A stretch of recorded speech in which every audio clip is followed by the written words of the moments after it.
All right, we've heard already from three presidential aspirants, Defense Secretary Gilbert Teodoro, Senator Francis Escudero, and now Senator Manny Villar, finishing his one-hour job interview with 100 local government champions.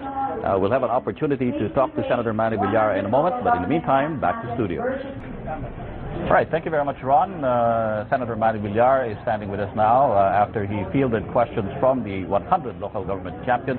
Senator Villar, thank you very much. Good morning. Hi, Tony. Good morning. Good morning sa ating mga viewers. Magandang umaga po sa I dila. think it is also worthwhile to mention that this may be the first time you've ever attended a forum together with other presidential candidates. How did you decide to attend this time around? Hindi naman. Sinabi ko naman noon kasi na noong mga 18 kami, masyado madami at mas maganda na pag konti na lamang, doon na ako sasama para mas maganda naman yung mga usapan. And ngayon, 4 na lamang, so okay na yan at pwede na sumali. At saka nakikita ko na maganda naman din ipaliwanag yung mga issues at magandang topic, so okay lang. Well, you were asked, of course, on a variety of issues concerning mga local government concerns. Of course, their ERA, the use of the calamity funds, the evolution of services. Lahat ba ito, well, may sagot ba kayo or mayroon pang mga ibang issues na sa tingin nyo you really have to study them first? Sa tingin ko naman, as dati akong former Speaker of the House and Senate President, ay nakita ko na itong mga kakulangan na ito at umiikot ako sa buong Pilipinas. Nakikipag-ugnayan ako sa mga local government officials. Nakikita ko yung pangangailangan nila, pero nakikita ko din yung pangangailangan ng nasyonal. Kaya napakahalaga nga dito yung partnership mula between the national officials and yung local. Mahalaga na bigyan sila natin ng more authority, pero kinakailangan maliwanag yung mga criteria natin, yung mga standards natin, kailangan maliwanag yan. At saka mahalaga na hindi lamang bibigyan natin ng requirement o standard ng mga local, dapat yung national din.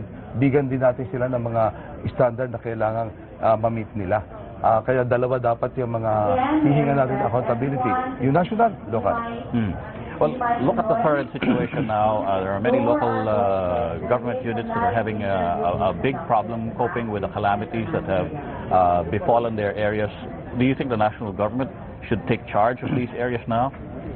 Dapat sana ay malakas ang dating ng national government. Nakita natin sa Ondoy na hindi halos maramdaman ang presensya ng national government. Medyo nahuli ang dating. At ito nga ang mahalaga na dapat preparado ang nasyonal. Yung lokal talaga, pag malaking trahedya, hindi makakaya nila yan. Napakahalaga talaga na ang nasyonal mabilis dumating at saka medyo may preventive na dapat silang gawin. Halimbawa, yung pag-predict ng bagyo. Talagang dapat ang pag-asa ay pinakabago ang magiging equipment nila. Dahilan sa tayo naman ay binabagyo parati.